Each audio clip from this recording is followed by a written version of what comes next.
Asado मा सद्गमय तमसो मा ज्योतिर्गमय मृत्योर्मा अमृतंगमय। আমাকে অসৎ হইতে সতে লইয়া চলো, অজ্ঞানের অন্ধকার হইতে জ্ঞানের আলোকে উত্তরণ ঘটাও, মৃত্যুলোক হইতে অমৃতলোকে লইয়া চলো। নমশ্রী জ্যোতিরাজায় বিবেকানন্দ স্বরূপায় সচ্চিৎ সুখ স্বরূপায় স্বামিনী তাপভায়। सर्वे भवन्तु सुखिनः, सर्वे सन्तु निरामयाः, सर्वे भद्राणि पश्यन्तु मा कश्चित् दुःखभाग् भवेत्। সকলে সুখী হন, সকলে শান্তি আনন্দে থাকুন, সকলের কল্যাণ হোক। আজকে এই সুন্দর দিনে, এই সুন্দর রোদ ঝলমলে সুন্দর প্রভাতে আজকে আমরা ঠাকুর মা স্বামীজির কাছে এই প্রার্থনা জানাই। মঞ্চে উপবিষ্ট স্বামী নিত্যদেবানন্দজি মহারাজ, তাকে শ্রদ্ধা নমস্কার ভালোবাসা জানাই। কিছুক্ষণ আগে বসেছিলেন এই আশ্রমের অধ্যক্ষ মহারাজ শ্রীমৎ বিনিশ্চানন্দজি মহারাজ, তাকে শ্রদ্ধা জানাই, নমস্কার জানাই। এবং অন্যান্য সন্ন্যাসীবৃন্দ, ব্রহ্মচারীবৃন্দ, তাদেরকে যথাযোগ্য সম্মান জানাই। আর সামনে উপবিষ্ট ছাত্রছাত্রী, তরুণ তরুণী, কিশোর কিশোরী, যারা স্বামীজির সৈনিক, যারা আমাদের ভারতের, আমাদের দেশের, সমাজের ভবিষ্যৎ প্রতিনিধি, ভবিষ্যৎ প্রজন্ম, ভবিষ্যৎ নাগরিক, যারা দেশকে গড়বে, সমাজকে গড়বে, যারা স্বামীজির স্বপ্নের ভারতবর্ষকে তৈরি করবে, তাদেরকে আমার অন্তঃস্থল থেকে শ্রদ্ধা নমস্কার এবং অনেক অনেক ভালোবাসা, শুভেচ্ছা। আজকে আমি কৃতজ্ঞ রামকৃষ্ণ মঠ চণ্ডীপুর আশ্রমের অধ্যক্ষ মহারাজ, যিনি আমাকে এই সুন্দর অনুষ্ঠানে আজকে আমাকে আমন্ত্রণ জানিয়েছেন, আমি আসতে পেরেছি। আপনারা সবাই জানেন যে আজকে একটা বিশেষ দিন, আরেকজন মনীষীর জন্মদিন, স্বামী সুভাষচন্দ্র বোস। কিছুক্ষণ আগে আমরা নিত্যদেবানন্দজির কাছ থেকে শুনছিলাম তরুণের স্বপ্ন, তার লেখা। স্বামীজির সম্বন্ধে আমি বলার জন্য আদিষ্ট হয়েছি। তো আমি সুভাষচন্দ্র সম্বন্ধে পরে আলোচনা হবে। তো একটি কথা বলে রাখি যে সুভাষচন্দ্র বোস, তিনি কিন্তু স্বামীজির প্রতি আকৃষ্ট হয়েছিলেন। তার বাণী, তার আদর্শ তাকে মুগ্ধ করেছিল, তাকে ভারতের, পরাধীন ভারতের শৃঙ্খল মোচনের জন্য তার যে সংগ্রাম, তাতে তাকে প্রেরণা জুগিয়েছিল। তিনি স্বামীজির কাছ থেকে অনেক অনেক কিছু পেয়েছিলেন, যদিও স্বামীজি সে সময় ছিলেন না। তা সত্ত্বেও তিনি বলেছিলেন, স্বামীজি থাকতেন আজকে, তাহলে আমি তাকে আমি গুরুরূপে বরণ করতাম, তার পায়ের তলায় বসে শিক্ষা লাভ করতাম। দ্বিধাহীন চিত্তে কিন্তু বলেছেন, এই কথাটি বলেছিলেন। শুধু তাই নয়, পরবর্তীকালে আমরা দেখি, তা পরবর্তীকালে তিনি রামকৃষ্ণ মিশনের সঙ্গে তার যোগসূত্র রচিত হয়েছিল। যখন তিনি রেঙ্গুনে ছিলেন, অনেক ঘটনা রয়েছে, অনেক কাহিনী রয়েছে। ছেলেবেলায় স্বামীজির বাণী রচনাটা কিভাবে উদ্বুদ্ধ করেছিল, যদি আপনারা পড়েন তার জীবনী তাহলে বুঝতে পারবেন যে স্বামী বিবেকানন্দ তিনি কিভাবে কতটা ভালোবাসতেন, কতটা তাকে শ্রদ্ধা করতেন, তার জীবনবাণীকে কিভাবে তিনি মেনে চলতেন। যাই হোক, আজকে আমাদের যে বিষয় সেই বিষয়ের মধ্যে আমরা আজকে যাব। খুব ভালো লাগছে যে আজকে আপনারা স্বামীজির ডাকে একটা বিশেষ দিনে 23শে জানুয়ারি বিভিন্ন দেশের বিভিন্ন প্রান্তে আজকে দিনটি বিশেষভাবে পালিত হচ্ছে নেতাজির জন্মদিন হিসাবে। কিন্তু সে নেতাজি যার শিষ্য, সেই মন্ত্রদ্রষ্টা ঋষি, যার জীবন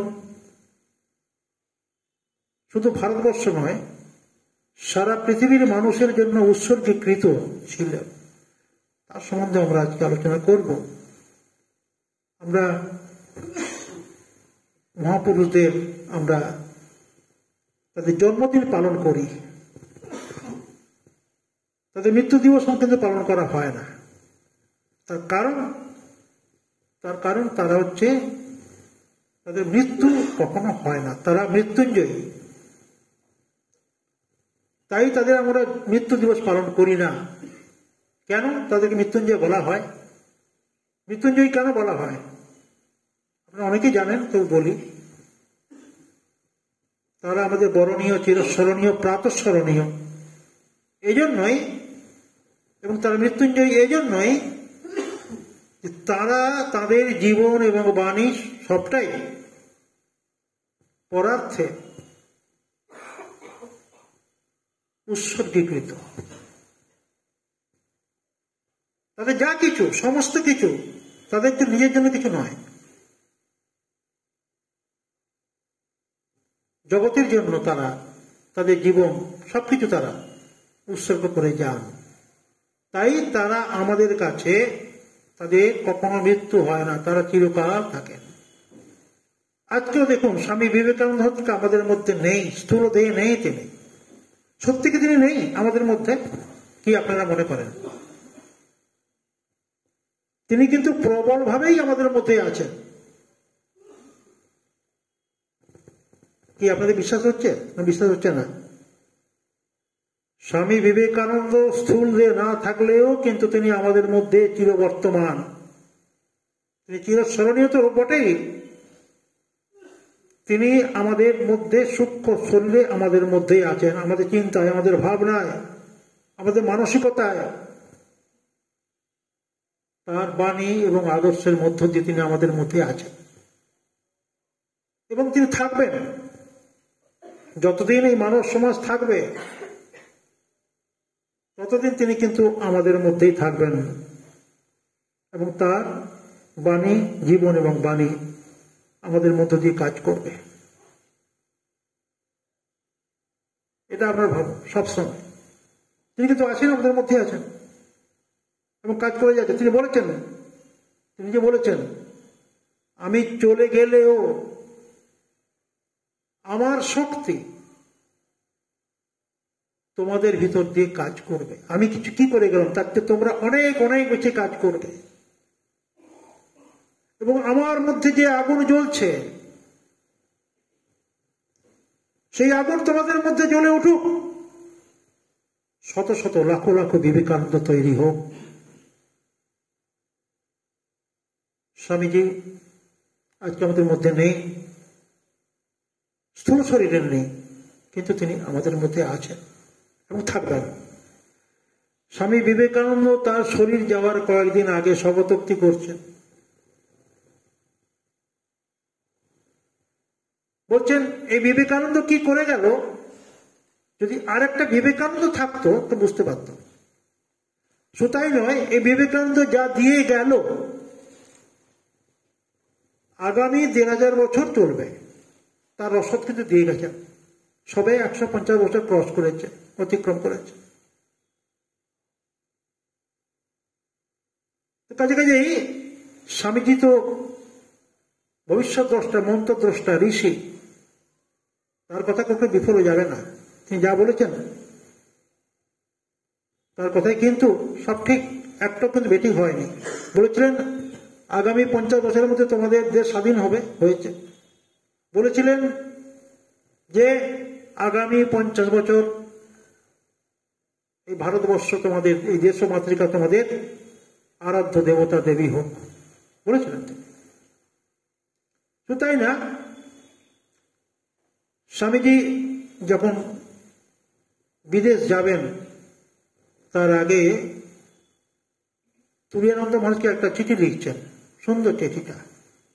সে চিঠির জায়গায় একটা কথা লেখা আছে, বলছে আমি যখন যাচ্ছি, যখন ফিরে আসবো তখন আমি সমাজের বুকে একটা বোমার মতো আছড়ে পড়ব, বোমা। আর সমাজ আমাকে অনুগত কুকুরের মতো অনুসরণ করবে।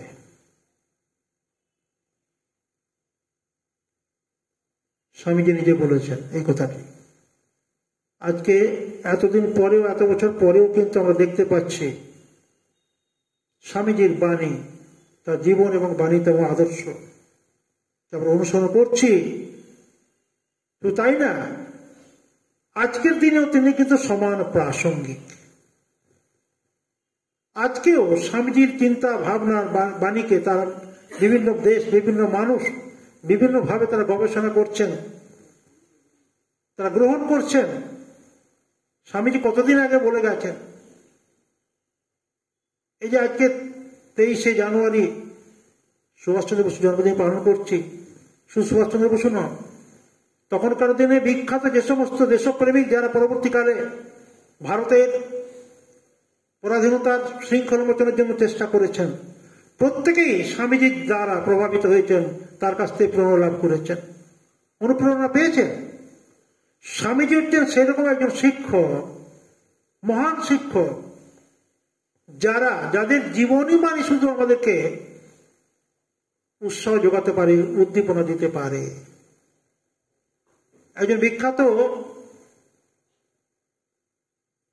শিক্ষাবিদ বলছেন যে a poor teacher tells, an ordinary teacher explains,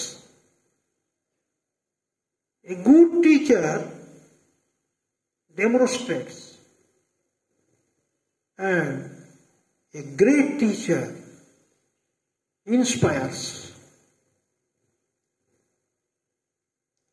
কোন শিক্ষককে অপমান বা অমর্যাদা করে বলা হচ্ছে না, কথা হচ্ছে এটাই, যারা মহান শিক্ষক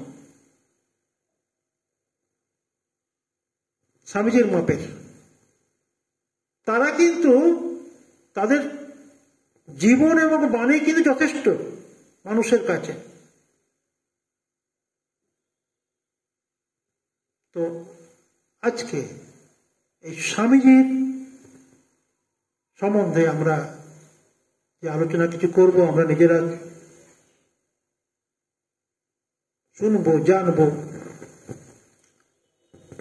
তার বাণীর মধ্যে, আদর্শের মধ্যে কি আছে, যে যাতে আমরা অপরকে নয়, আমরা নিজেরাই সমৃদ্ধ হব।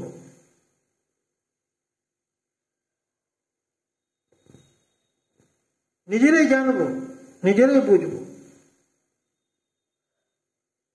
স্বামীজির মাপের এই মানুষেরা, মহান শিক্ষক যারা, তারা তাদের জীবন এবং বাণী আমাদেরকে উদ্বুদ্ধ করবে, উদ্বুদ্ধ করছে। তো তিনি আমাদের কি করে গেছেন, কি দিয়ে গেছেন, আমরা কিভাবে তার বাণীকে গ্রহণ করতে পারি, কি করব, এটা তো আমাদের বিষয়। আজকে কিভাবে তার জীবন বাণীকে আমরা আমাদের জীবনে প্রয়োগ করতে পারব।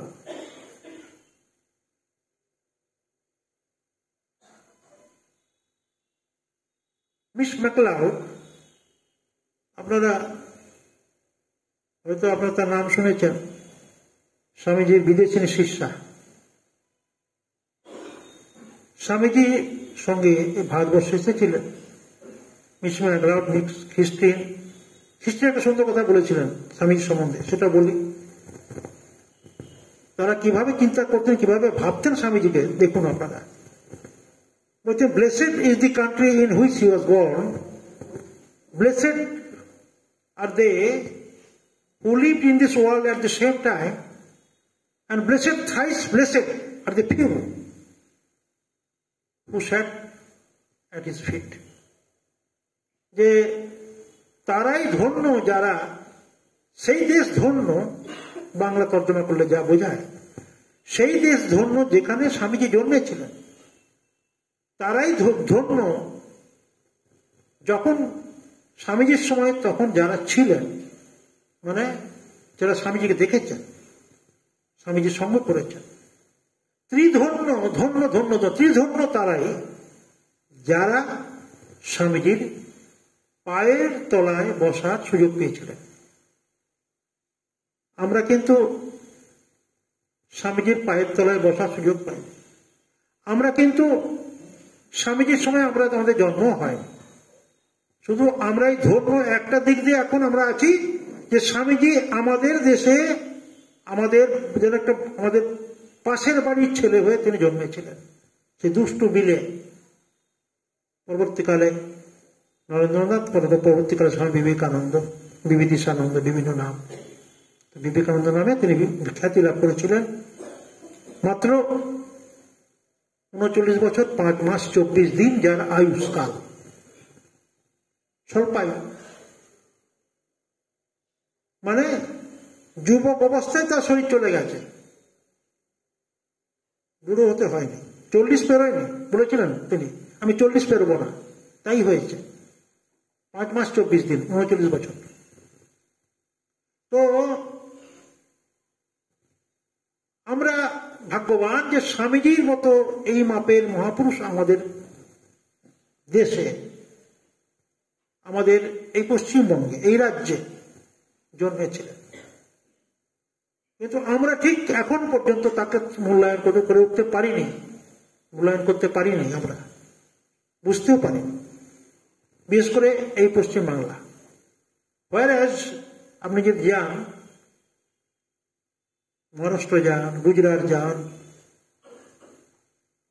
অন্যান্য সাউথে যান, তামিলনাড়ু যান, সেখানে দেখবেন আপনারা যদি যান কখনো, তারা স্বামীজিকে কতটা ভালোবাসে, কতটা মাথায় করে রেখেছে, কতটা প্রাণ দিয়ে ভালোবাসে।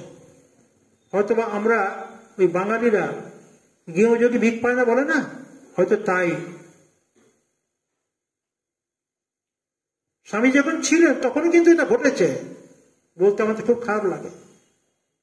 স্বামীজিকে আজকে এই কথাটা বলতে আমাদের খুব খারাপ লাগছে। স্বামীজিকে আমরা চিনতে পারিনি, বুঝতে পারিনি, তার যথাযোগ্য সম্মান আমরা দিতে পারিনি, দক্ষিণেশ্বরে ঢুকতে আমরা দিইনি।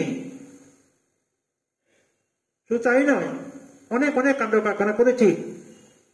যখন স্বামীজি চিকাগোয় বক্তৃতা দিলেন, বিরাট নাম ডাক হয়ে গেল, অনেক খ্যাতি, অনেক পোশাক। তখনই কিন্তু আমাদের এক বাঙালি তিনি বলেছিলেন, শীতে শীত আসছে, শীতের পোশাক নেই, শীতের পোশাক কেনার মতো টাকাও নেই। ওই শীতটা আপনারা কল্পনা করতে পারবেন না এখানে বসে। -25, 30, 40 মাইনাস, প্লাস নয়। তখন বলছে যে এবারে হতভাগাটা এবারে বাঁচবে, মরবে, এবারে আর বাঁচতে হবে না, ওকে মরে যাবে, মরলেই বাঁচি আমরা। আমাদের কলকাতা, আমার বলছি না, আমরা বই পড়লে বুঝতে পারবেন। তো যাই হোক, তো সেই ম্যাকলাউড, মিস ম্যাকলাউড স্বামীজির শিষ্যা, খুব শ্রদ্ধা করতেন, খুব ভালোবাসতেন। স্বামীজি চলে যাওয়ার পরও তিনি বেলুড় মঠে এসেছিলেন, থাকতেন স্বামীজিকে ভালোবেসে। সবাই স্বামীজির ঘরে যায় জুতো খুলে, তো তিনি জুতো পরে যেতেন ভেতরে স্বামীজির ঘরে। কেন? স্বামীজিকে বন্ধু বলে ভাবতেন তিনি, গুরু বলে নয়। দেখুন তিনি শ্রদ্ধা, দেখুন কি ভালোবাসা তার। তিনি বলেছিলেন যে স্বামীজির মাপের মানুষ যদি আমাদের দেশে জন্মাতেন তাহলে তাকে আমরা মাথায় করে রাখতাম। সেই ম্যাকলাউড যখন এই বেলুড় মঠ তৈরি হচ্ছে, বেলুড় মঠের গঙ্গা বাঁধানো হচ্ছে, সেখানে তিনি বসে থাকতেন, দেখতেন কাজকর্ম। কারা কাজ করতো? এই মেদিনীপুর থেকে সব গেছিল সাঁওতাল আদিবাসীরা কাজ করার জন্য, মাটির কাজ, বাঁধানোর কাজ। তিনি একটা ঝুড়িকে উপর করে তার উপর বসে বসে দেখতে, ওদের কাজ দেখতেন। তাকে সবাই বলতো ট্যান্টিন। ট্যান্টিন মানে পিসিমা আর কি, বয়স অনেক হয়ে গেছে, পাকা চুল। তাকে জিজ্ঞেস করা হতো, আচ্ছা ট্যান্টিন, তুমি এখানে বসে কি করছো? বলে, আমি এখানে বসে তোমাদের ভারতবর্ষকে ভালোবাসছি। আচ্ছা তোমার বয়স কত হলো? কত আর হবে, 30 হবে। ও, আমরা জানি যে মেয়েরা বয়স লুকোয়, তোমার মাথা চুল পেকে গেছে আর তুমি বলছো 30 বছর বয়স? হ্যাঁ, না তা নয়। কি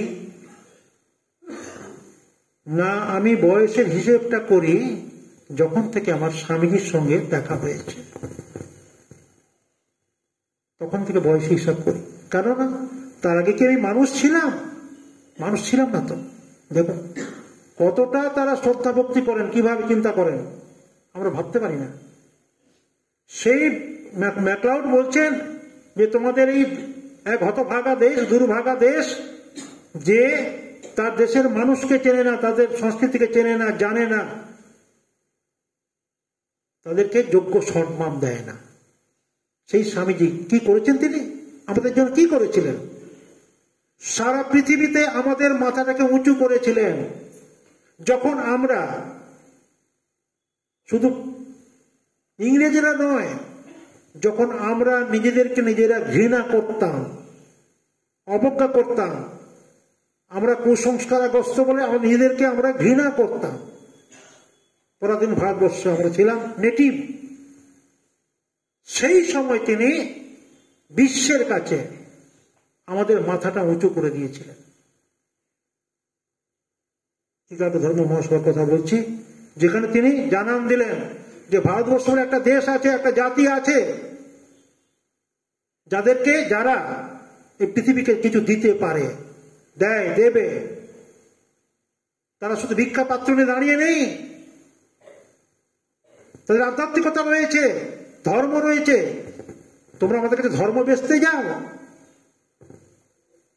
সারা পৃথিবীর ওই যে ভারত আবার জগৎ সবাই শ্রেষ্ঠ আসনে লবে দেখিয়ে দিলেন, বলে দিলেন।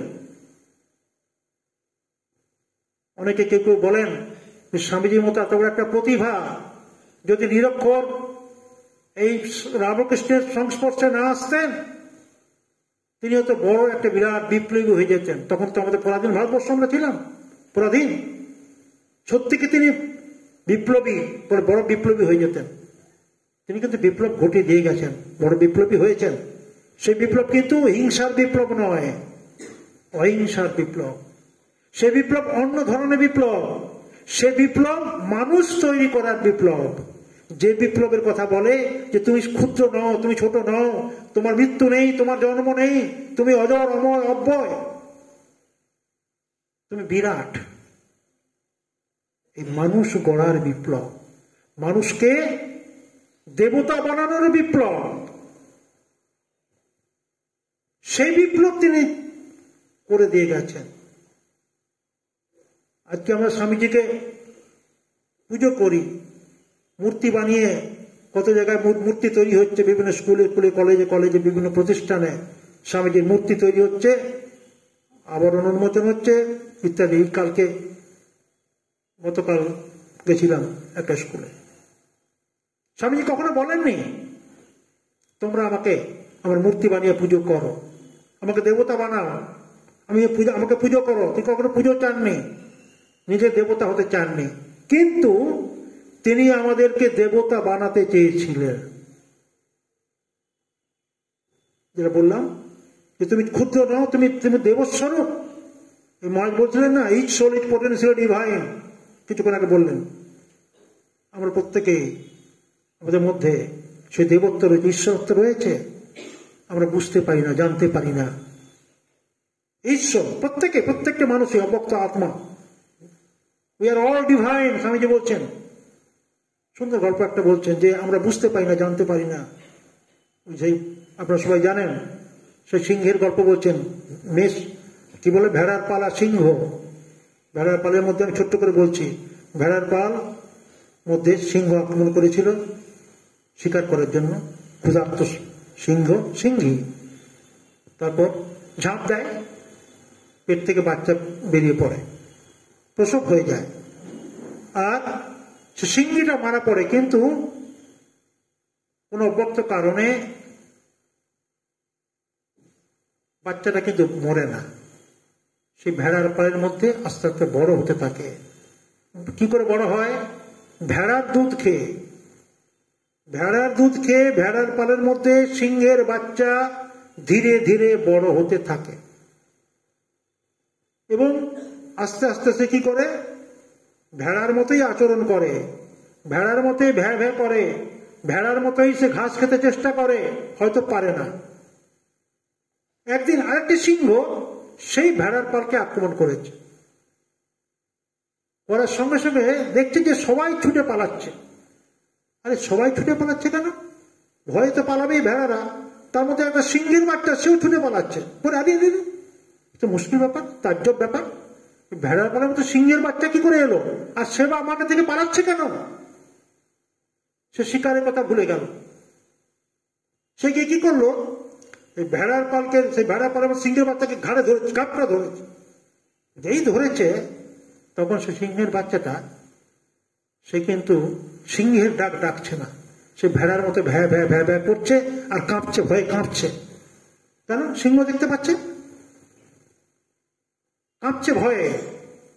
তখন সিংহ, জানি তুই এভাবে ভয়ে কাঁপছিস কেন আমাকে দেখে? তুইও যা, আমিও তা, তুই কেন এভাবে ভাবছিস, কেন ভয় পাচ্ছিস? চল। সে কিন্তু বুঝতে চায় না, সে ভ্যা ভ্যাই করে, বলে না আমি ভেড়াই তো। তার বিশ্বাস উৎপাদন করার জন্য তাকে নিয়ে যায় একটা স্বচ্ছ জলাশয়ের কাছে, স্বচ্ছ জলাশয় পুকুরে নিয়ে যায়। তো দেখতো, আমাকে দেখুন, যেরকম দেখতে হাড়ি মুখো, তোকেও সেও দেখতে হাড়ি মুখো, দেখ দেখ, তুই আমি এক, তুই কেন ভয় পাচ্ছিস? আরে তুই ঘাস খাচ্ছিস, ছি ছি ছি, চল। তাকে জোর করে নিয়ে যায় গভীর অরণ্যে, যেখানে সিংহের আস্থানা, গুহা। তাকে নিয়ে যায়, কিছু কাঁচা মাংস তার মুখে গুঁজে দেয়, সঙ্গে সঙ্গে সে রক্তের আস্বাদ পায়, আর সঙ্গে সঙ্গে তার ভেতর থেকে সিংহত্ব বেরিয়ে আসে, একটা বিরাট একটা হুঙ্কার দিয়ে ওঠে যে আমি সিংহের বাচ্চা, আমি সিংহ। সেই তেজ, সেই কণ্ঠস্বর, সেই তার কি বলবো, তার বীরত্ব, তার শক্তি বেরিয়ে আসে ভিতর থেকে। তাই স্বামীজি বলছেন যে, যখন বেদান্তের বক্তৃতা দিচ্ছিলেন, sinner, it is a sin to call a man so. Come up, lion, and shake off the delusion that you are sheep. তুমি ওঠো, তোমার ভেতরের মধ্যে যে একটা ভেড়ার উপরে, ভেড়ার একটা চাদর রয়েছে, একটা কোট রয়েছে, একটা পোশাক রয়েছে, সেটাকে ফেলে দাও, ছুঁড়ে ফেলে দাও। ভেতর থেকে কি বেরিয়ে আসবে? সিংহ বেরিয়ে আসবে। তুমি যে আত্মস্বরূপ, তোমার ভিতরে সমস্ত শক্তি নিহিত আছে, তুমি সেটা বুঝতে পারবে যে all power is within you, সমস্ত শক্তি তোমার মধ্যে রয়েছে। এই ভাবনা, এই শক্তিটা, সেটা আমাদের স্বামীজি বলেছেন বারবার, যে তুমি নিজেকে বোঝো তুমি কে, তোমার মধ্যে who are you, what is your real nature, সেটাকে আগে বোঝো, সেটাকে জানো। তাহলে কি হবে? তুমি বুঝতে পারবে তোমার মধ্যে সব শক্তি, সমস্ত সম্ভাবনা লুকিয়ে আছে। স্বামীজিকে প্রশ্ন করছেন নিবেদিতা, স্বামীজি আপনার জীবনের উদ্দেশ্য কি? যদি একটা বাক্যে আপনি বলেন, what is your mission, tell me in one sentence, please বলুন তো, আপনার জীবনের উদ্দেশ্য কি? কি আপনার ব্রত কি? আপনি জগতের জন্য কি বার্তা নিয়ে এসেছেন? স্বামীজি বলছিলেন, তুমি যে এক কথায় জানতে চাও, সেটা হচ্ছে মানুষের মধ্যে যে অন্তর্নিহিত দেবত্ব আছে, সেটাকে তাকে জানিয়ে দেওয়া, বুঝিয়ে দেওয়া, এবং সেই দেবত্বকে কিভাবে আমাদের জীবনের প্রতি পদে, প্রতি কাজে লাগানো যায়, তার পথ দেখানো।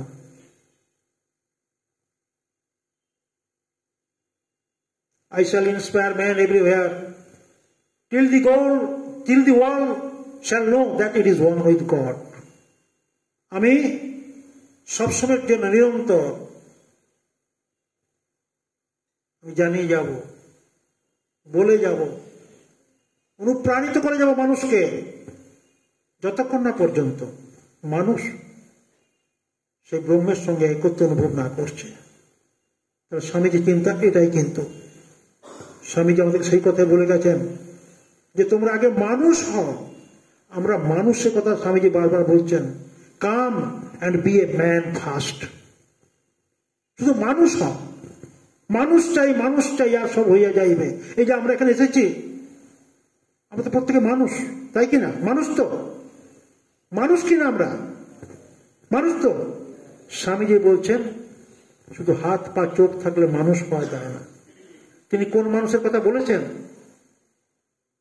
স্বামীজি বলছিলেন না, যে মহারাজ বলছিলেন man making is my mission, মানুষ তৈরি করা আমার ব্রত। Man making and character building, মানুষ তৈরি করা এবং চরিত্র গঠন করা। শুধু হাত পা চোখ থাকলে কিন্তু মানুষ হওয়া যায় না, এটা বুঝতে হবে। ঠাকুরের কথা, স্বামীজির গুরু শ্রীরামকৃষ্ণ পরমহংসদেব বলেছেন, কি বলেছেন? মানুষ তো মানুষ, চৈতন্যযুক্ত মানুষ, হুঁশযুক্ত মানুষ। হুঁশ মানে আমি যে মানুষ সে সম্বন্ধে আমার হুঁশ আছে কি? প্রত্যেক জিনিসের একটা মাপকাঠি আছে। জলের ধর্ম কি, আগুনের ধর্ম কি সবাই জানো তো। সেটা মানুষের ধর্ম কি? মানবিকতা, মনুষ্যত্ব বোধ, সেটা দরকার। শাস্ত্রে বলছে আহার নিদ্রা ভয় মৈথুনঞ্চ সামান্য মেতৎ পশুবীর নরাণাম জ্ঞানম নরাণাম অধিক বিশেষ জ্ঞানেন হীনা পশুভি সমানাহা। কি বলল? যে মানুষ আর পশুর মধ্যে পার্থক্যটা কোথায়? What is the difference between man and animal? কি? আহার নিদ্রা ভয় মৈথুনঞ্চ, আহার খাওয়া, তারাও খায় আমরা খাই। নিদ্রা, তারাও ঘুমায় আমরা ঘুমাই। তারাও ভয় পায় আমরা ভয় পাই। তারাও বংশ বিস্তার করে আমাদেরও বংশ বিস্তার হয়। পার্থক্য কিছু নেই তো। তাহলে কি পার্থক্য কি? জ্ঞানম নরাণাং অধিক বিশেষ জ্ঞানেন হীনা।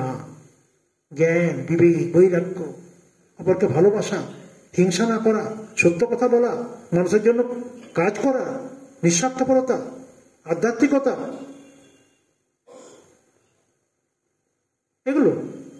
এগুলো পশু থেকে আমাদেরকে আলাদা করে দেয়।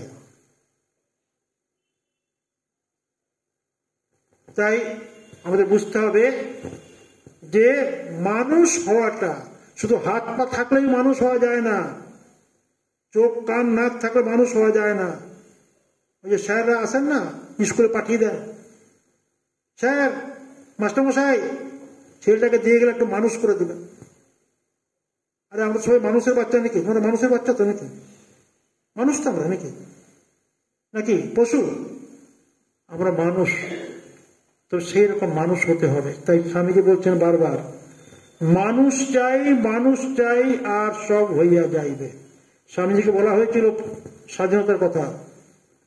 স্বামীজি বলেছিলেন, আমি চাইলে তোমাদেরকে এখনই স্বাধীনতা দিতে পারি, কিন্তু স্বাধীনতা রক্ষা করার মতো মানুষ কোথায়? মানুষ এখনো কিন্তু আমরা ঠিকভাবে মানুষ হতে পারিনি। এখনো আমরা সমাজে অনেক বড় বড় উচ্চস্তরের মানুষকে দেখতে পাই। অনেক বড় বড় মানুষ সমাজের উচ্চস্তরে বিচরণ করেন, কিন্তু দেখা যায় যে মানুষগুলো সত্যিকারের সৎ নয়, ভালো নয়।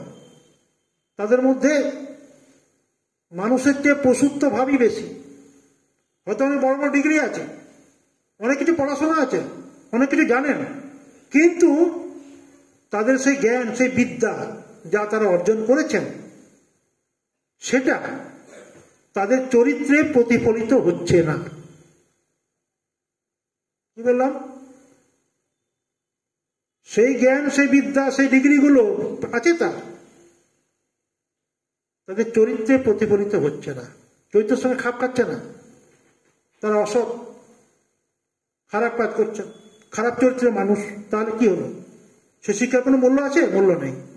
তো স্বামীজি বলছে সেই শিক্ষা চাই যেই শিক্ষা সত্যিকারের মানুষ হওয়া যায়, নিঃস্বার্থপর হওয়া যায়, চরিত্রবান হওয়া যায়, সেটা আমাদের দরকার।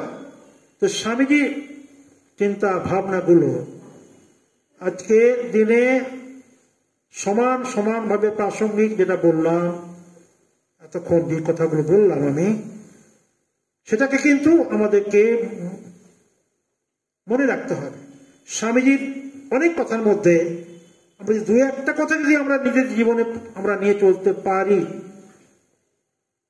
স্বামীজি বলছেন একটা কথা না, যে একটা কথা বলছেন, মানে ভয় শূন্যতা। ভয় পাবে না। কেন ভয় পাবে না? স্বামীজি আগে বললেন কিন্তু এই কথাটা, যে আমাদের মধ্যে অনন্ত শক্তি, অনন্ত সম্ভাবনা লুকিয়ে আছে। আমরা কিন্তু ছোটখাটো জিনিস নই, আমরা সেই রাজার সন্তান, রাজার বেটা। আমরা কিন্তু ভিখিরি নই। আমাদের যোগ এই ডোবার সঙ্গে, পুকুরের সঙ্গে নয়, কার সঙ্গে? মহাসাগরের সঙ্গে। অনন্তের তুমি অধিকারী, প্রেম সিন্ধু হৃদয় বিদ্যমান, বলছেন না শোকাবতী কবিতা। আমাদের অনন্ত সম্ভাবনা, অনন্ত শক্তি রয়েছে, আমাদের সেটাই বুঝতে হবে। আর তাহলে কি হবে? আমরা বুঝতে পারবো যে আমরা ছোট নই, আমরা হীন নই, আমরা ক্ষুদ্র নই, আমরা বিরাট মহান। আমরা সবকিছু করতে পারি, সব পারি। কেন? স্বামী তাই বলছেন, all power is within you.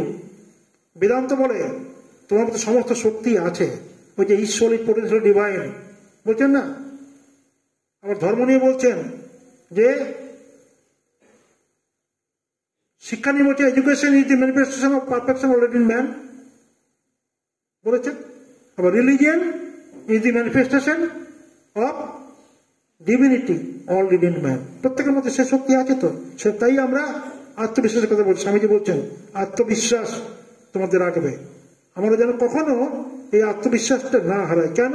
Swamiji বলছেন তুমি যদি জগতের যারা বড় বড় মহাপুরুষ, যারা বড় বড় মানুষ, যারা জীবনে উন্নতি লাভ করেছেন কোনো না কোনো বিষয়ে, তাদের জীবন এবং বাণী তুমি যদি অনুধান করো, অনুশীলন করো বা পড়ো, তুমি দেখতে পাবে যে শুধুমাত্র আত্মবিশ্বাসের দ্বারা তারা কিন্তু এই অবস্থায় এসে পৌঁছেছেন। তারা বলছেন history of the world is the history of a few man who has faith in themselves.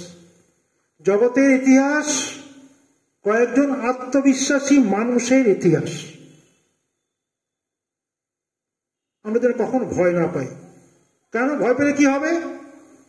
বলছেন ভয়কে জয় করার কি উপায়? সুন্দর বলছেন, the remedy of weakness is not brooding over weakness but thinking of strength. The remedy of weakness, আমি দুর্বল, আমি পারি না, আমি অঙ্ক পারছি না, আমি ইংরেজি পারছি না, আমি এটা করতে পারি না, সেটা করতে পারি না, ভয় পাই। তাহলে কি হবে? তুমি ভয়ই পাবে। ভয়, স্বামীজি বলছেন না, ভয় পাপ, ভয় মৃত্যু। Where there is no fear, there is no death. Where there is fear, there is death. যেখানে ভয় সেখানে মৃত্যু। ভয় পাবে না। কেন বলছেন? The remedy of weakness is not brooding over weakness. তুমি যদি সবসময় ভয়ের কথা চিন্তা করো, দুর্বলতার কথা চিন্তা করো, দুর্বল, আমি দুর্বল দুর্বল দুর্বল, তাহলে তুমি কিছু করতে পারবে না। তাহলে কি করতে হবে? তোমাকে সবলতার কথা চিন্তা করতে হবে, শক্তির কথা চিন্তা করতে হবে। আমি শক্তিমান, আমি পারবো। এই আত্মবিশ্বাসটা আমাদের মধ্যে আনতে হবে। একটা ছোট্ট কাহিনী বলছি। দুই বন্ধু, একজনের বয়স 12 বছর, একজনের বয়স এই 8 বছর, 7 বছর। এই অসম বয়সী দুই বন্ধু কিভাবে বন্ধুত্ব হলো আমি জানি না, আমরা ধরে নেব তাদের মধ্যে প্রগাঢ় বন্ধুত্ব হয়েছে। তারা দুজনে একসঙ্গে খেলাধুলা করে, একসঙ্গে খাওয়া দাওয়া করে, একসঙ্গে স্কুলে যায়, যদিও অন্য ক্লাসে পড়ে। তো তার একদিন বেড়াতে বেড়াতে মাঠের দিকে গেছে, ঘুড়ি উড়ানোর সময় ঘুড়ি ধরতে গেছে। ঘুড়ি ধরতে গিয়ে দেখে একটা খোলা একটা কুয়ো ছিল। কুয়োর মধ্যে অসাবধানতা বশত সেই বড় ছেলেটি ওখানে পড়ে গেছে, বড় বন্ধুটি নিচের মধ্যে পড়ে গেছে কুয়োর মধ্যে। সেখানে জল, চিৎকার করছে, কি করে উঠবো, কি করে চিৎকার করছে, আরে বাঁচা বাঁচা বাঁচা। ভেতরে সাপ খোপ রয়েছে, অনেক কিছু রয়েছে। তার বন্ধুটা উপরে আছে, তার বয়সটি কম। সে এখন কি করে, সে চিৎকার করছে, কে আছো, বাঁচাও বাঁচাও বাঁচাও, সাহায্য করো সাহায্য করো।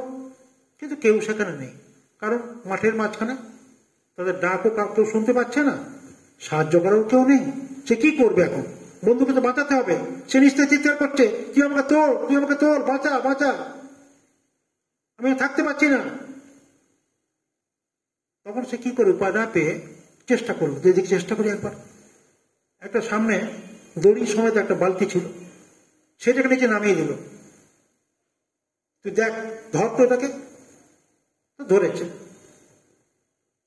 সে ছোট ছেলেটা তুলছে, তার শক্তি ক্ষমতা কম, আর বড় ছেলেটার বয়সও বেশি, ওজনও বেশি, তাকে তুলতে পারছে না।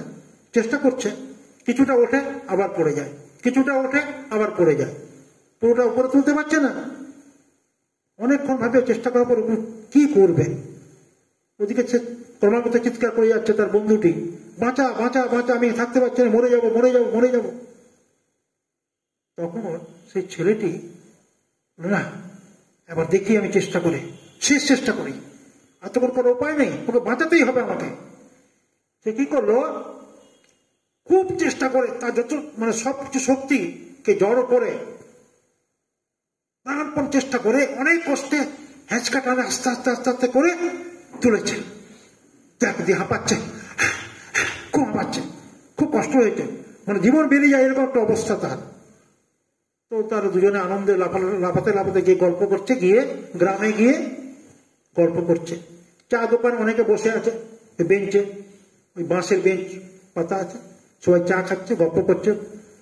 গ্রামের বয়স্ক, বুড়ো, কম বয়সী সবাই বসে আছে।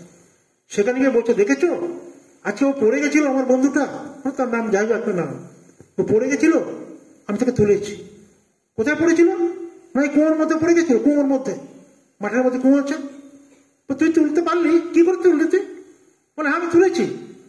দূর যা, কোথাকার একটা গাঁজা করি কথা বলছে, গপ্প বলছে, যা চলে যা, তুই ওকে তুলবি, তোর এইটুকু বয়স, তোর কত ক্ষমতা কম, শক্তি কম, তুই পারবি না, যা।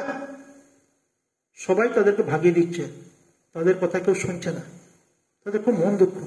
বলে আমি তুললাম, অথচ কেউ আমাকে, সবাই মিথ্যাবাদী বলছে আমাকে। পাড়ার দোকানে একজন বুড়ো বসেছিল, বয়স্ক মানুষ, টুল টুল ফেঁকে গেছে, দাঁত দাঁত পড়ে আছে।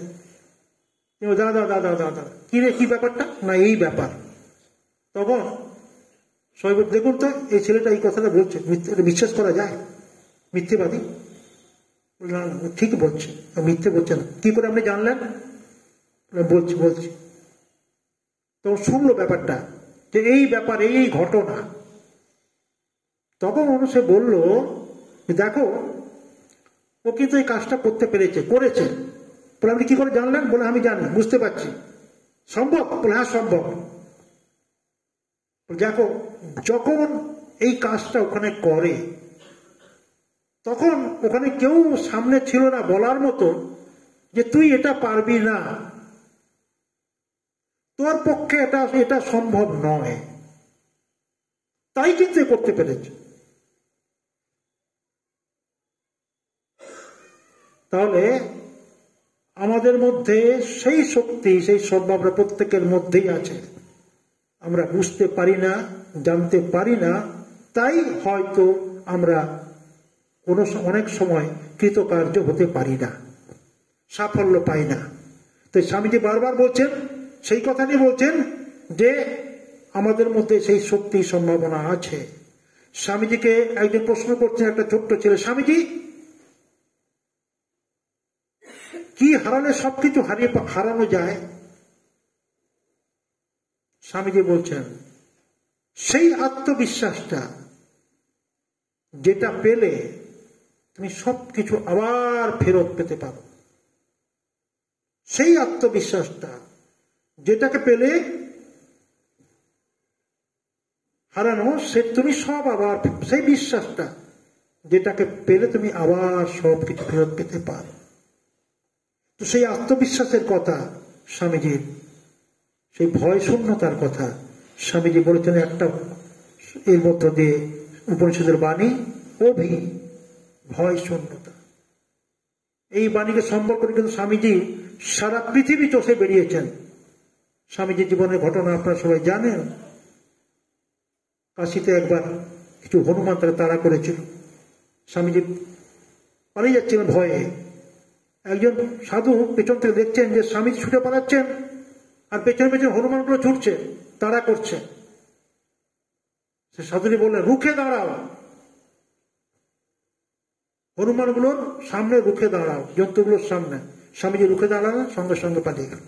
স্বামী সেই বলছেন যে এই ভয় শূন্যতার কথা স্বামীজি আমাদের বারবার বারবার বলেছেন, যে আমাদেরকে ভয় শূন্য হতে হবে। তাহলে কি হবে? যদি আমরা নিজেদের জীবন সম্বন্ধে, আমাদের শক্তি সম্বন্ধে যদি আমরা প্রত্যেকে অবগত হই, তাহলে কিন্তু আমরা আবার আমাদের সেই সবকিছু সম্ভাবনা, সবকিছু আমরা ফেরত পেতে পারব। আমি জানি আমরা প্রত্যেকেই স্বপ্ন দেখি, অনেক স্বপ্ন দেখি। আপনারা অনেক স্বপ্ন দেখছেন, জীবনটাকে কিভাবে নিয়ে যাবেন, কিভাবে করবেন। স্বামীজি বলছেন যে স্বপ্ন দেখাটাই ভালো, কিন্তু এই স্বপ্নকে বাস্তব রূপ দেওয়া অনেক অনেক কঠিন ব্যাপার। এপিজে আব্দুল কালাম বলছেন যে স্বপ্ন সেটা নয় যেটা তুমি ঘুমিয়ে দেখো, স্বপ্ন সেটাই যেটা তোমাকে ঘুমোতে দেয় না। আমার এই প্রসঙ্গে মনে পড়ে সচিন তেন্ডুলকরের একটা কথা, একটা ঘটনা, যেটা তিনি যখন অবসর নিয়েছিলেন ক্রিকেট থেকে তখন বলেছিলেন। আপনারা জানেন সচিন তেন্ডুলকর আমাদের যুব সমাজের আইকন, আমরা অনেকেই তাকে আইডিয়াল করে চলি। সেঞ্চুরি করেছিলেন তিনি। যখন তিনি অবসর নেন তাকে বলা হয়েছিল, আপনি বলুন আপনার জীবন সম্বন্ধে, আপনার জার্নি সম্বন্ধে। তখন তিনি বলেছিলেন যে দেখুন, আমি যখন ছোট ছিলাম, সবে ক্রিকেটে আমার হাতে খড়ি হচ্ছে, বাবা আমাকে ডেকে বলেছিলেন তুই কি হতে চাস বল, তোর কি স্বপ্ন, তুই কি হতে চাস?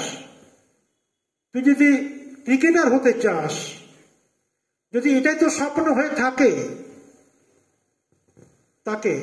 তাহলে তুই এই স্বপ্নটাকে তাড়া করার চেষ্টা কর, স্বপ্নকে ছোঁয়ার চেষ্টা কর। স্বপ্নকে তাড়া করতে হয়। স্বপ্ন দেখা কিন্তু সোজা, স্বপ্ন দেখতে আমরা ভালোবাসি, কোল বালিশের মতো কাছে নিয়ে ঘুমোতে ভালোবাসি, কিন্তু সে স্বপ্নকে বাস্তব রূপ দেওয়া কঠিন, অনেক কঠিন ব্যাপার। স্বপ্নকে বাস্তব দিতে গেলে কি করতে হবে? আমাদের জীবনকে সেভাবে চালিত করতে হবে, কঠিন পরিশ্রম করতে হবে। কেননা কঠিন পরিশ্রমের কোনো বিকল্প নেই। চড়াইয়ের রাস্তা কিন্তু অনেক বন্ধুর, খাড়াই যেটা, উতরাইয়ের রাস্তা কিন্তু বন্ধুর নয়, সমতল, সহজেই চলে যাওয়া যায়। স্রোতের প্রতিকূলে সাঁতার কাটা কষ্ট, স্রোতের অনুকূলে সাঁতার কাটার জন্য কোনো পরিশ্রম লাগে না। হাত পা ছেড়ে পড়ে থাকলেই তোমাকে নিয়ে চলে যাবে, কোথায় নিয়ে চলে যাবে তার ঠিক নেই, হয়তো তুমি জাহান্নামেও চলে যেতে পারো। তাই স্বামীজির চিন্তা, স্বামীজির ভাবনা আজকে আমাদের খুবই প্রয়োজন। কারণ স্বামীজি চেয়েছিলেন আপনাদের মতো এইরকম যুবক যুবতী, ছাত্রছাত্রী, তরুণ তরুণী, যারা আমাদের ভবিষ্যৎ প্রজন্ম, যারা আমাদের দেশকে গড়বে, সমাজকে গড়বে, দেশকে চালাবে, ভবিষ্যৎ তরুণ প্রজন্ম যারা স্বামীজির স্বপ্নের ভারতবর্ষকে গড়ে তুলবে। স্বামীজি বলছেন, my faith is in younger generation and out of them will come my worker and they will work out the whole problem. সবকিছু তারাই দেশকে গড়বে, জাতিকে গড়বে, তারা মানুষের জন্য কাজ করবে। 3H এর কথা বলেছেন, হেড, হার্ট অ্যান্ড হ্যান্ড। মাথাটাকে ঠান্ডা রাখতে হবে, হৃদয়কে বিস্তার করতে হবে, আর হাত দিয়ে কাজ করতে হবে। সে শক্তিটা চাই আমাদের। আমাদের ক্ষমতা অনুযায়ী যতটুকু পারি আমরা যে যেখানে থাকি সেইখান থেকে আমরা শুরু করব, আমাদের ক্ষমতা অনুযায়ী। আমার নিজের জন্য শুধু নয়, অপরের জন্য কাজ করব। কারণ আমরা সামাজিক মানুষ, সমাজবদ্ধ জীব। এই সমাজের প্রতি আমাদের দায়বদ্ধতা রয়েছে। সময় হয়ে গেছে, শেষ করতে হবে। সমাজের প্রতি আমাদের দায়বদ্ধতা রয়েছে। স্বামীজি আপনি পড়েছেন যে বহুরূপে সম্মুখে তোমার জীবে প্রেম। আমাদের প্রত্যেকের মধ্যে কিন্তু দায়বদ্ধতা রয়েছে। আমাদের কিছু না কিছু করতে হবে আমার ক্ষমতা অনুযায়ী। আপনার এটা শারীরিক হতে পারে, মানসিক হতে পারে, আর্থিক হতে পারে, যেভাবে হোক। কারণ এই সমাজ থেকে আমরা জন্মেছি, সমাজ থেকে আমরা এসেছি। শুধু আপনারা নয়, আমরা সমাজের মধ্যে রয়েছি। স্বামীজি আমাদেরকে তৈরি করেছেন, বলে গেছেন, আত্মন মোক্ষাত্ম জগৎ ধিতা হয়েছ। আমরা সমাজের জন্য রয়েছি, কাজ করছি বিভিন্নভাবে। রামকৃষ্ণ আমরা জানেন, আধ্যাত্মিক সব দিক দিয়ে সব কাজই করছে। মানুষের সেবাও করছে, অধ্যাত্ম সাধনা করছে, আধ্যাত্মিক চেতনা দান করছে, রিলিফও করছে, সবকিছু করছে। সবটাই ঈশ্বরের পূজা। ওয়ার্ক ইজ ওয়ার্শিপ, কর্মই উপাসনা। এই ভাব নিয়ে আমরা করছি। আর স্বামীজির আত্মমোক্ষাত্ম জগৎ দিতে হয়, যেটা নিজের মুক্তির সঙ্গে সঙ্গে জগতে কিছু কাজ করা, তো সেটা আপনাদেরও করতে হবে। কারণ আপনারাই তো আমাদের দেশের ভবিষ্যৎ, জাতির ভবিষ্যৎ। আপনারা অনেক বড় কাজ করবেন, অনেক কিছু করবেন আপনারা। আর যদি আমরা জগতের জন্য, সমাজের জন্য কিছু করতে পারি। আরে কতজন আসছে, কতজন মারা যাচ্ছে। স্বামীজি বলছেন, কে কাকে মনে রাখছে বলুন? যদি এসেছি জগতে, একটা এসেছিস, তোর একটা দাগ রেখে যা। মানুষ হয়ে জন্মেছিস, একটা দাগ রেখে যা। আজকে মনে গেলে কালকে লোক ভুলে যাবে। সেই ধন্য নরকুলে লোকে জানে নাহি ভুলে, মনের মন্দির। আমরা জানেন তো, আমরা যদি কিছু করতে পারি মানুষের জন্য, দেশের জন্য, লোকে আমাদের মনে রাখবে। তাহলে কে কোথায়, কে কতজন আসছে, পোকার মতো আসছে, মরছি আমরা। একটা ছোট্ট ঘটনা বলে আমি আপনার বক্তৃতা শেষ করবো, বক্তব্য শেষ করব। অস্ট্রেলিয়ায় একটি ঘটনা, সত্য ঘটনা, গল্প নয় কিন্তু। অস্ট্রেলিয়া আইস হাউস একটা বরফ তৈরির কারখানা, যেখানে বরফ তৈরি হয়। সেখানে অনেকে আসেন কাজের জন্য, প্রত্যেকদিন অফিস আওয়ারে এসে, ডিউটি আওয়ারে এসে আবার কাজ করে তারা চলে যান। তো এরকম প্রত্যেকদিন কাজ হচ্ছে। ওখানকার যিনি, মানে কি বলবো, যিনি ওখানকার এমডি বা চিফ এক্সিকিউটিভ, যিনি যে দেখাশোনা দেখভাল করেন, একদিন সবাই চলে গেছে, ফার্ম থেকে সবাই চলে গেছে, সেন্টার বন্ধ হয়ে গেছে। তো তিনিও যাবেন বলে, দেখি ভেতরটা আবার ঘুরে আসি তো, সব ঠিকঠাক আছে কিনা, সব ঠিকঠাক চলছে কিনা। সে ঘরের মধ্যে, সে ফার্ম হাউসের মধ্যে ঢুকেছেন। উনি ঢুকে পড়েন, কিন্তু অসতর্কতাবশত ওই বাইরের যে দরজাটা, সেটা বন্ধ হয়ে যায়। যে দরজাটা শুধু বাইরে থেকে খোলা যায়, লক হয়ে গেছে, ভিতর থেকে খোলা যায় না, খুলতে পারেননি। তিনি যখন সব জায়গা পরিক্রমা করে, সব ইন্সপেকশন করে যখন আসছেন, বেরোবার মুখে দেখছেন যে দরজাটা খুলছে না, আটকা পড়ে গেছেন। তো কি করবেন? দরজায় ধাক্কা মারছেন, চিৎকার করছেন, হেল্প হেল্প হেল্প, কেউ আছো, কেউ আছো। ভিতর থেকে বাইরে কোনো আওয়াজও আসছে না, শব্দও বাইরে আসছে না। কেউ এসে দরজাও খুলছে না, কারণ প্রায় সবাই চলে গেছে, কেউ নেই অফিসে, কেউ নেই ফার্মের মধ্যে, কেউ নেই ওই ফ্যাক্টরির মধ্যে। আর ওর ভেতরে সেখানকার তাপমাত্রা -40 ডিগ্রি বা তারও বেশি।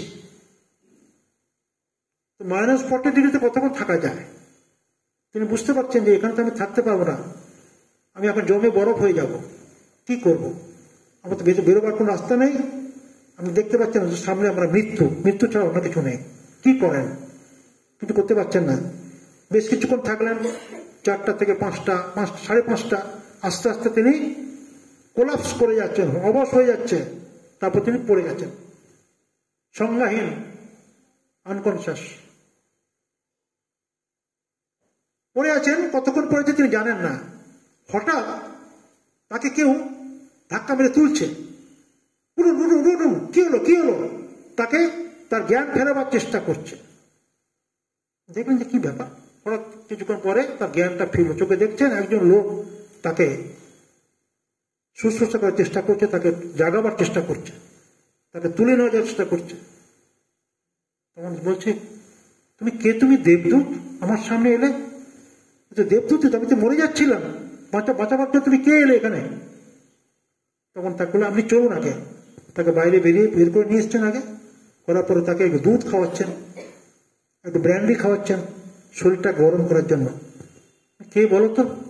তুমি আমাকে বাঁচালে? আমি তো মরেই যাচ্ছিলাম, আমি তো মৃত্যুর মুখোমুখি হচ্ছিলাম, মৃত্যু প্রহর গুনছিলাম, আমি তো বাঁচতাম না। তুমি কে? তুমি? বলে, স্যার আমাকে চিনতে পারছেন না, আপনি এখানকার সিকিউরিটি। হ্যাঁ, ও তাই তো। বলে, স্যার আপনি প্রত্যেকদিন যখন যান, ঢোকেন, তখন আমাকে আপনি গুড মর্নিং বলেন, আবার যখন বেরিয়ে যান তখন বলেন গুড ইভিনিং বলেন। তো আজকে তো আপনার কাছ থেকে আমি গুড মর্নিংটা শুনেছিলাম, গুড ইভিনিং তো শুনিনি। তাই তো আমি খুঁজতে কোথায় আছেন খুঁজতে এখানে এসে পড়লাম। ছোট্ট একটি ঘটনা, ছোট্ট একটি সৌজন্যবোধ মানুষকে কিভাবে বাঁচাতে পারে, কোন জায়গায় নিয়ে যেতে পারে, তার জ্বলন্ত দৃষ্টান্ত কিন্তু এটাই। তো আজকে আমরা এখানে স্বামীজির ডাকে আমরা এসেছি, যদি কিছুমাত্র আমরা স্বামীজির বাণী, তার আদর্শকে নিজেরা গ্রহণ করতে পারি। আমি ভাবি যে আপনারা একটা প্রদীপের আলো থেকে অনেক প্রদীপ জ্বালানো যায়, একটা আলো থেকে অনেক আলো জ্বালানো যায়। তো আপনারা যারা এখানে এসেছেন, আমি ভাবি একটা প্রদীপ আপনারা যখন এখান থেকে যাবেন, এখান থেকে যা পেলেন, যা নিলেন, সেটা আপনার বন্ধুদের মধ্যে ছড়াবার চেষ্টা করবেন, অপরের কাছে সে আলোটুকু পৌঁছে দেবেন। তাতে কিন্তু শুধু আপনাদের মঙ্গল হবে না, উপকার হবে না, সমাজেরও মঙ্গল হবে, আমাদের সকলের মঙ্গল হবে। আজকে এই সুন্দর দিনে, সুন্দর মুহূর্তে আপনারা সকলে ভালো থাকুন, আনন্দ থাকুন, সকলের কল্যাণ হোক, সকলে অনেক অনেক বড় হন। স্বামীজিরা বলছেন যে বড় হোক, মানে সব দিক থেকে বড় মানুষ হন। আপনারা চাকরি করবেন, কেউ বিজ্ঞানী হবেন, কেউ ডাক্তার হবেন, কেউ ইঞ্জিনিয়ার হবেন, কেউ বড় ব্যবসায়ী হবেন, কেউ অধ্যাপক হবেন, কেউ মহাকাশচারী হবেন, সবকিছু হতে পারবেন আপনারা হন। সেই সঙ্গে সঙ্গে আপনারা বড় মনের মানুষ হন। স্বামীজির চিন্তা ভাবনাকে আশ্রয় করে আপনারা তার বই পড়ুন, জীবনী পড়ুন, যেখানে আপনারা পাবেন স্বামীজির চিন্তা ভাবনা, সেখানে কোনো নেতিবাচক নেই। রবীন্দ্রনাথ বলছেন না যে তোমরা যদি ভারতবর্ষকে জানতে চাও তবে স্বামী বিবেকানন্দকে পড়ো, কেননা তার মধ্যে কোনো নেতিবাচক নেই, সবই ইতিবাচক। রোমানুল্লাহ বলছেন, কবে স্বামীজি বলে গেছেন, এখন যখন তার আমি বাণী রচনা পড়ি মনে হয় যেন আমার ভিতর দিকে বিদ্যুৎ প্রবাহিত হয়ে যাচ্ছে, কারেন্ট যাচ্ছে যেন। তো আজকে এই সুন্দর দিনে আজকে আমরা নিজেরা, আপনারা সকলেই আমাদের বন্ধুস্থানীয়, বন্ধুর মতো আমি কথা বললাম আপনাদের। এখানে কোনো বক্তৃতা নয়, জাস্ট নিজেদেরকে সমৃদ্ধ করা, নিজের মধ্যে আলাপ আলোচনা করা, শেয়ার করা ব্যাপারটা, থটগুলো, চিন্তাগুলো, ভাবনাগুলো। তো আপনারা সকলে ভালো থাকুন, আর স্বামীজির আদর্শে উদ্বুদ্ধ হয়ে আপনারা দেশের দশের সকলের কল্যাণ করুন। আর স্বামীজির কাছে প্রার্থনা করি যে স্বামীজি একটা বিখ্যাত কবিতা স্বামীজি সম্বন্ধে বলেছেন, এই রবীন্দ্রনাথ বর্ষশেষ কবিতার একটা পংক্তি আমার মনে পড়ে যাচ্ছে, সম্ভবত স্বামীজিকে উদ্দেশ্য করেই লেখা। রথচক্র ঘর ঘরিয়া এসেছ বিজয়ী রাজ সম, গর্বিত নির্ভয় বজ্রকণ্ঠে কি ঘষিলে, বুঝিলাম নাই বুঝিলাম জয় তব জয়। আসুন সবাই স্বামীজির কাছে প্রার্থনা করি, স্বামীজি যে দায়িত্বভার আমাদেরকে দিয়ে গেছেন, যে ক্রস দিয়ে গেছেন আমাদের ঘাড়ে, সেটাকে যেন আমরা বয়ে নিয়ে যেতে পারি, স্বামীজির স্বপ্নকে আমরা যেন পূর্ণ করতে পারি, বাস্তবে রূপ দিতে পারি।